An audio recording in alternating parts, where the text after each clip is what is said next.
So my study really dealt with the funding that government has set aside, especially in the public colleges. And the objective was then to see whether the funding that the government has set aside, whether there are any demonstrable social return on investment that have been and are being received from the fund. And then secondly was obviously to see whether there are any social value that derive out of the funding that is set aside. The TIPS framework helped to make sure that you make the connection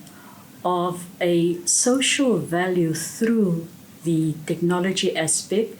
through the people's factor, and the people's factor in the public colleges is quite an important one to see how they can be merged together to make sure that there is some system thinking amongst them also. And as you integrate and you deal with the technology, you deal with the innovation, which is an absolute part of making sure that the social value that you derive out of the funding,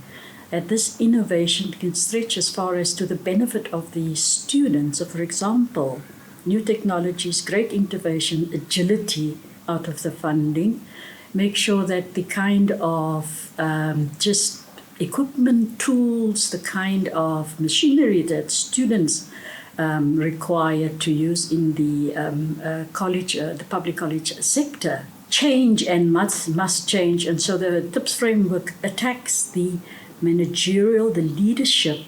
and the recipient, which are society and students in that. Governments do not necessarily look at profits, but in this instance, the achievement was that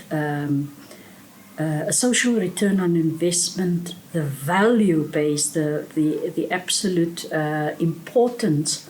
of what was achieved then in the study was to say that it is important for